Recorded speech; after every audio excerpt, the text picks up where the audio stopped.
We finally get a good look at the E3 schedule. What is Sony planning with crossovers in Ratchet and Clank Rift Apart?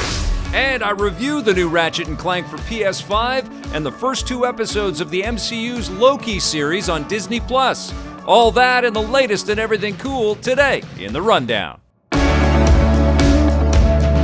Hey, welcome to The Rundown. My name is Victor Lucas, and boy, have we got some big things to talk about today. Thank you for joining us, and I just want to dedicate this episode to Media Pastimes, who said Sunset Overdrive was a system seller for me. The second I saw it, I just knew I'd love it. Ended up completing it in less than a week. Love the DLC stuff, too. I would love a sequel or a definitive edition with enhanced graphics, and it certainly feels like Sunset Overdrive is in the news quite a bit right now, and that's what happens when you're as an esteemed and passionate a developer as Insomniac Games is. And every time they make anything, their whole catalog bubbles up to the surface. So we'll see. Maybe we are getting some more Sunset Overdrive. Anyway, let's get started with the rundown. Today, the ESA confirmed their broadcast calendar for E3, which is coming up very soon. June 12th to 15th are the official days, but of course, information is starting to leak out there a little bit, maybe on purpose or not on purpose, but we're getting a sense of some of the stuff that we can look forward to. You can see Saturday's got Ubisoft and Gearbox. Sunday has the Xbox and Bethesda Game Showcase, Square Enix, the Warner Brothers Back for Blood. We've got stuff happening on Monday with the Indie Showcase, and Capcom is happening. And then on the 15th is a big day. Nintendo's got their new Direct, and we're going to get a sense of what they've got coming up. I, of course, want to see a little Metroid Prime 4. If we can make that happen, please, Nintendo, that would make me very happy. We haven't seen anything from them. I mean, this is basically all we have seen of Metroid Prime 4, and it is the year of Metroid. I believe this is the 35th anniversary of one of my most beloved franchises. I just adore the Metroid franchise. But I also think it's going to be really cool to see more of Back for Blood, which I think is shaping up to be one of the biggest and, most fun shooters of 2021. I really hope that the card system and all of the monetization ideas that they've got to put into this game don't detract from the joy that it delivers. It looks like it's going to be a total blast. But if I had to pick the most important game of E3 2021, I think Microsoft and 343 have to deliver something massive with Halo Infinite. I think we need to all be talking about this Xbox exclusive. It'll be on the PC as well, but it needs to feel like the entire company, the entire, industry of Microsoft in the game space is kind of leveled up. It really has to look, and we're not going to get a chance to get hands-on with this right away, but it really has to look like we are experiencing something that has never been possible before. Even if it is a cross-gen title, when it's running on high-end PCs and the Xbox Series X, it has got to blow us away. I think it's a crucial thing. Xbox has, clearly taken a lot of extra time to complete this. It was supposed to be out last year with the launch of the Xbox Series X. So I don't think that there is a more important game for Microsoft and Xbox and probably the entire video game industry, honestly, than Halo Infinite coming out of E3. I think they really have to deliver, and hopefully that's exactly what they do. All right, let's talk a little bit about Ratchet and Clank. Ratchet and Clank, obviously, is the review scores are out there. I'm going to talk about my opinions on the game very soon. But what's also happening, and I don't know how much of this is marketing or how much this is actually going to come to fruition with the game. I certainly didn't uncover anything in my playthrough of the game, and I finished the game. But apparently there is some kind of a weapon that allows objects and, elements from other games to come through a dimensional tear into Ratchet and Clank Rift Apart. Now, I haven't seen anything, but there's some pretty incredible marketing out there where we see imagery from the Uncharted franchise and Naughty Dog and Insomniac talking to each other. I don't know if this is just to get us hyped up and talking about this, or it is something that Insomniac is kind of working on. But here you can see these tweets going back and forth. Sully, didn't we park the car over there? I think this stuff is great. Even if nothing is happening, just the idea that everybody's talking about Ratchet and Clank is awesome. I mean, that's the way you launch a huge game like this. This seems like the most appropriate. The idea that you can rip one of the huge menacing robot creations out of the Horizon franchise and stick it into Ratchet and Clank Rift Forever. I would like to see that. I absolutely would. And of course, I think everybody is talking about Sunset Overdrive. We talked a little bit about this yesterday. There's a video out there that showcases the eras of Ratchet and Clank. We're, next year is going to be the 20th anniversary. I can't believe it. Going from the PlayStation 2 to the PlayStation 3, all the way through. You see that pixelator gun. Some incredible weapons in here. But you can see in the background, there's that little fizzy character that was from the Sunset Overdrive game. And it's got us all talking. It's got us all talking about Sunset Overdrive. And honestly, what's next for Insomniac? I mean, they're shipping this week, and I don't know how this company is able to ship Miles Morales and then Ratchet and Clank, and then also do all of the up conversions to the original Spider-Man game that they made, and 60 frames per second added to the Ratchet and Clank remake on PlayStation 5. They have been busy, but that kind of gets us thinking, okay, well, what's in the hopper? You going to show us something this summer that you might be working on? I mean, clearly, they're a crucial company to Sony, and probably the smartest purchase, I've said this many times, probably the smartest acquisition that PlayStation has ever made with a studio. And Ted Price, the guy that runs Insomniac, took forever to be convinced to move from an independent space to being owned by one of these huge conglomerates, one of these huge multinational hardware manufacturers. But he finally did it, and I think that can only mean great things for Sony and the PlayStation. And speaking of which, let's talk about just how great a thing Ratchet and Clank Rift Apart is for the PlayStation 5.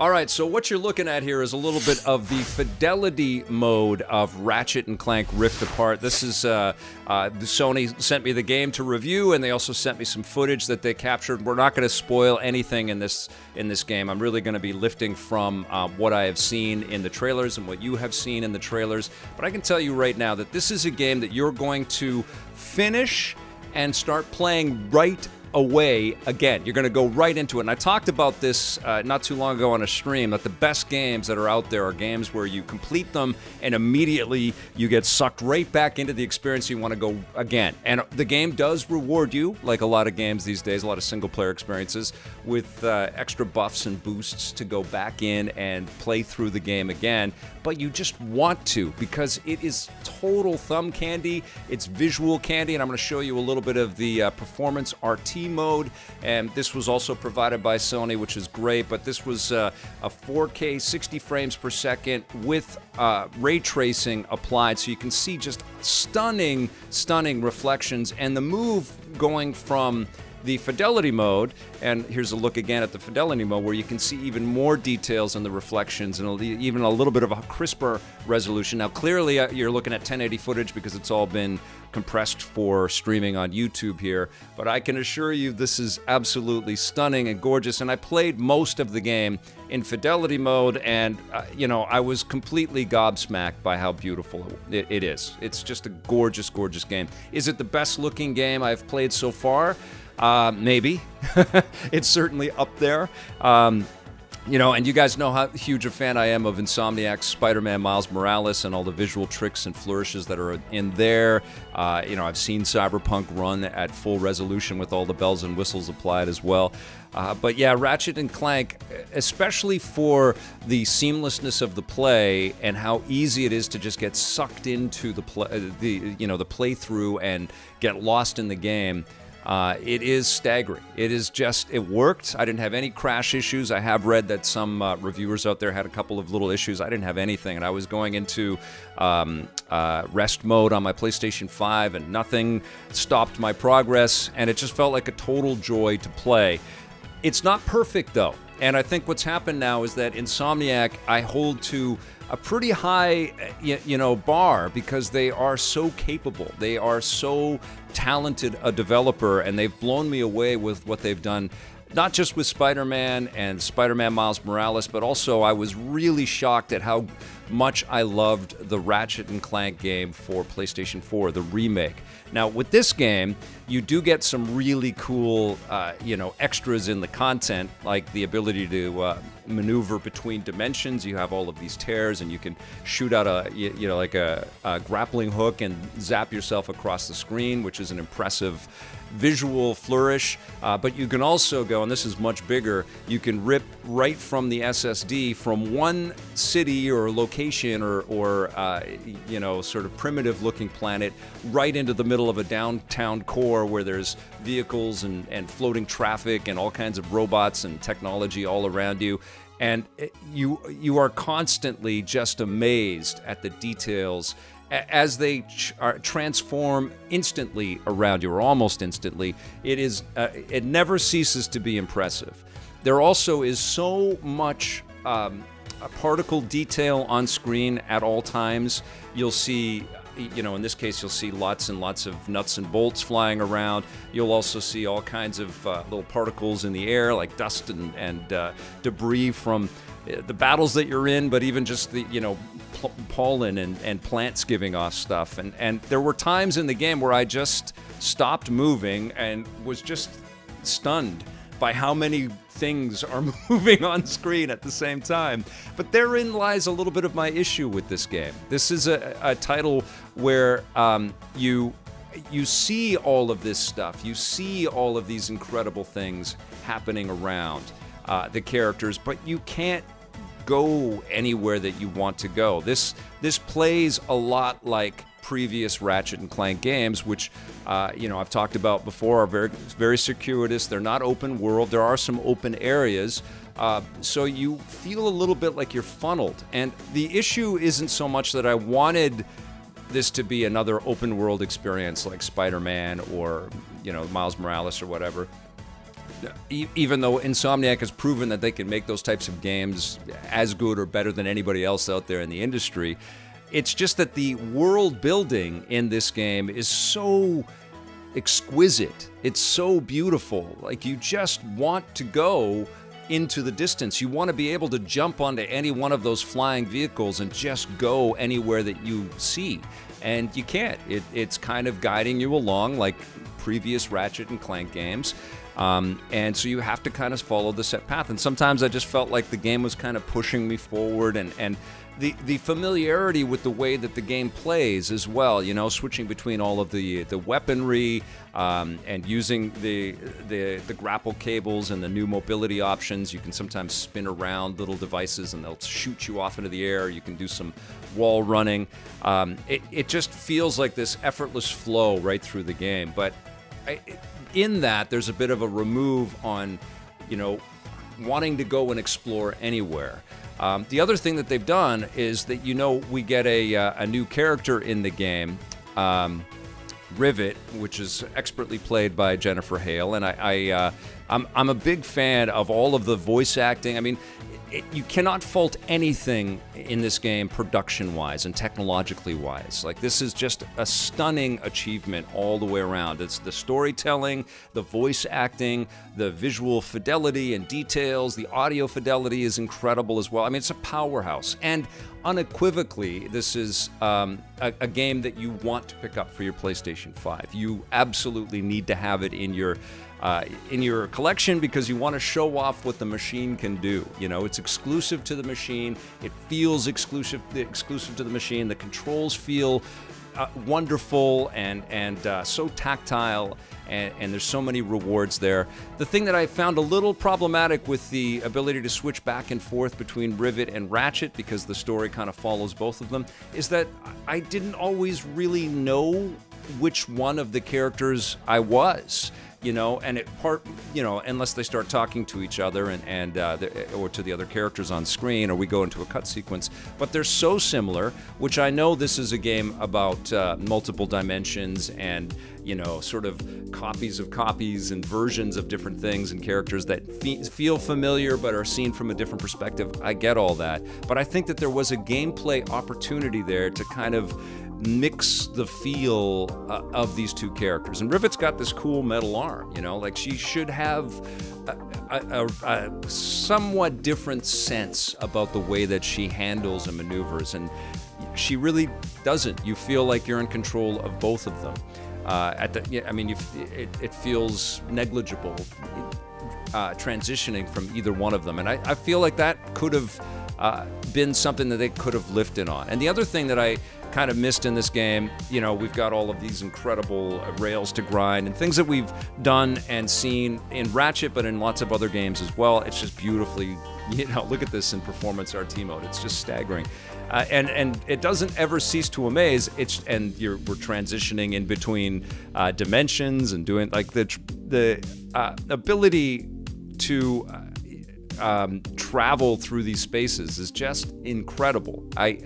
I was blown away by all of that. I just wanted to be a little bit more shocked by the gameplay. So my quibbles are that it's a safe type of experience. It's a safe Ratchet and Clank game. And the analogy that I kind of came up with, it's like, when sports games transition from one generation to the next, and it's just a shock at how gorgeous they are when they get all of the visual horsepower and the tools under their belt, and the developers can just tune everything. But generally what happens when we transition in sports games is a lot of the features are kind of pulled out of the system, and there's a bit of a safer kind of design choice in the way that the game plays.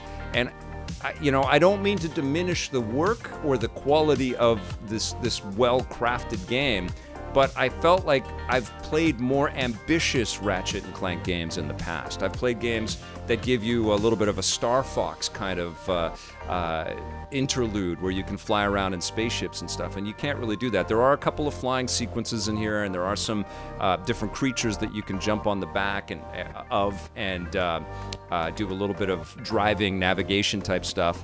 But for the most part, you're just blasting away and shooting at all of the enemies and collecting all of the nuts and bolts, and then going up to the shop robot and outfitting yourself with all kinds of cool weaponry that it becomes incredibly addictive. That loop is amazing.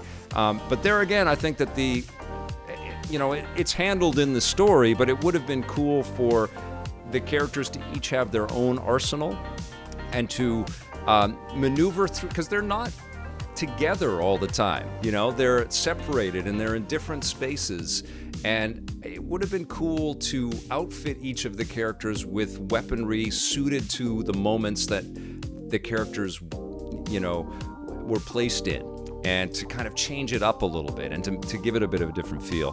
But in addition to the sort of regular combat sequences where you can see the collection of weapons is great. And I love like the extra sort of support weapons where you can throw out these fungi that are blasting away at enemies. I love the electrical shock weapon. I use the rocket launcher like crazy. All of that stuff was really cool. But in addition to that, we also have these kind of puzzle sequences where we can play as Clank, and you've got these different orbs that you throw into these receptacles, and they change the flow of all of these cloned versions of Clank, and you're trying to kind of just get to the end sequence and move on to the next puzzle. And there's also a glitch robot sort of hacking mini game, but again, that it becomes more of just a little robot running around blasting at all kinds of little micro enemies, and then taking out these little viruses and stuff. And I think they could have switched some of the gameplay around a little bit. They've done some tower defense stuff in the past. It's been a malleable franchise that has taken some pretty big risks, not all of them successful. And I felt like this was, apart from the, rifting, cruising through these rifts and the dimensional hopping that we do in the game, the play itself is very familiar. We have done this type of thing before. I loved it. I had a great time with it. I had a huge smile on my face. I had the sound cranked I enjoyed every boss battle that I got into, but I also, I've reviewed every single one of these Ratchet and Clank games, so I certainly thought back to some of the bigger swings that I think Insomniac has made with gameplay, and that's what I'm talking about here. The graphics are never not going to stun you. Like they're gorgeous from beginning to end. This sequence here, where we get to introduce to the Dimensionator, which is this weapon that Clank has crafted, is incredible because we get the whole sense of the love and respect that this planet has for Ratchet and Clank. They become heroes and they bounce on balloons made of them and everything. And it's just a stunning bit of work because you can see that the world stretches on forever and there's so much detail, and it's just wonderful to watch. I mean, this is like movie quality stuff. That's the other thing about this, is we transition from cut sequences so flawlessly right into action. It takes your breath away, you know? It's so cinematic. It's really just beautiful cinematic work. But I did want a little bit more. And part of it is, I think that Insomniac has kind of leveled up with the gameplay variety and the options and some of the crafted, even some of the crafted storytelling that they've done with their Spider-Man games.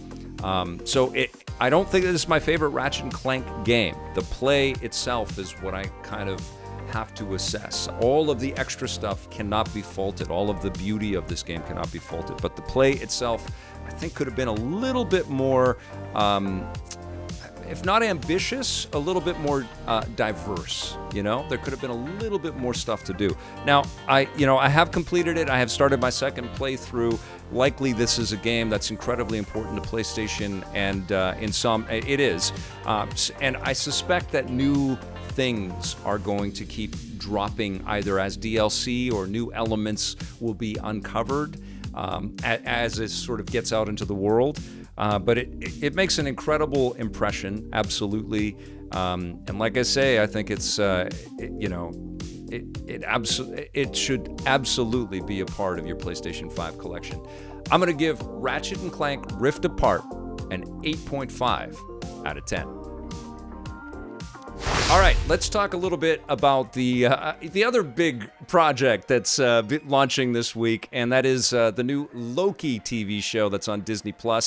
Loki is Tom Hiddleston as this anti-hero. Owen Wilson joins the cast. I got to participate in a pretty cool press conference where the creators got to talk about some of the ideas and some of the inspirations for what they were going to do with Loki.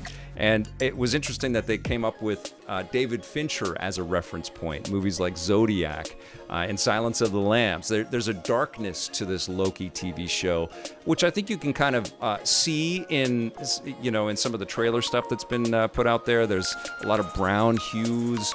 It's very muted. It feels like it was shot in the 1970s, and it's a really interesting idea. The show actually kicks off with Loki at the end of Avengers Endgame. I think there was a huge mystery about where the heck Loki was going to go. And of course, what happens is that Loki picks up the Tesseract, which he sees just gets kicked across the floor. He's trying to figure out exactly what's happening, and he disappears. He basically poofs in a puff of smoke, and then we see that he has moved into a totally different realm, and he's kind of figure out, what his next steps are going to be. And what happens with the show is that, of course, he gets picked up by the TVA, the Time Variance Authority, which Owen Wilson is a part of. He plays Mobius, I think it's Mobius or something, Agent Mobius. And he is a very officious guy that has a real sort of a straight-laced demeanor, but he's also got a real respect for Loki, and he's like an expert in what Loki is and what he's all about. And so he sort of befriends him early on in the first episode, and through interrogating him and getting a sense of who he is, feels like he might be more useful than just being somebody that gets disciplined by the TVA. And I'm not going to go into details as to why the TVA would want to discipline Loki, or exactly what's going on with the full relationship between Owen Wilson and Loki. But I will say that the show is littered with great comedic moments. It is definitely a slower pace than what we just saw with the Falcon and the Winter Soldier. It feels like there's a big buildup that's coming, and the idea that that time has been messed with by the Avengers is it's pretty profound, and that the sense of peril that exists because of choices that have been made in the MCU timeline. It makes you think about all of the different tangents that these movies and now these shows have gone on, and what that means going forward. So already, even though I've only seen the first couple of episodes, you can kind of get the sense of like how integral this series is going to be going forward with the MCU, is particularly from what we know from the next Spider-Man movie and the next Doctor Strange movie, and even the rumors that are percolating about the next Ant-Man movie as well. This is some incredible world building as well. Like, I just love the aesthetics of everything, this sort of 1970s technology, and also getting a sense of how powerful the TVA is. It's really mysterious, but it's like you're leaning in, especially in these first two episodes, because the first two episodes aren't action-packed. There isn't anything like that first 10 minutes of The Falcon and the Winter Soldier, where we just saw an epic televised battle sequence or anything like that, or it doesn't even have that same kind of familiar, twisty, turny, like what the heck is going on stuff that was in the old TV shows of WandaVision. This is an entirely new concoction, and one thing that I absolutely respect about all of these Marvel shows, and I've talked about this a little bit before, is that we always have great moments with these characters, but the movies are so jam-packed with characters and moments, and we just have to continue to move and move and move, and it feels pretty damn good to kind of rest with these people and get to know, a little bit more about these characters, and to see these performers actually take control of these moments and these beats, and it just, what it does is that it like reading from moving from one comic series to another, kind of fleshes out the entire universe that Kevin Feige and his team are trying to build. So yeah, I'm hooked. I'm not going to score the first two episodes. I will say that in terms of the first two episodes of WandaVision or the first two episodes of The Falcon and the Winter Soldier, I think I liked WandaVision a little more, first two episodes, and then The Falcon and the Winter Soldier, and then Loki, but I feel like the buildup is bigger here. I feel like the consequence and the stakes are way higher. I may be wrong, and I'll follow along with you guys. The shows launch tomorrow. First episode launches tomorrow, second episode next week. So Wednesdays is when I'll catch up. So in a few weeks, I'll watch episode 3, and I'll come back and we can chat about it here on the Rundown. But I'm in, man. Loki is a lot of fun, and it sure does look freaking cool. Yeah, lots of great little humorous touches in there as well, which I won't spoil. All right, you guys, that's going to do it for the Rundown today. Thank you so much for watching. I'll be back again tomorrow with a fresh episode for you. Thank you for subscribing. Thank you for hitting that little bell to get notified. And thank you, of course, to all of our EPN members. We'll see you tomorrow. And until then, play forever.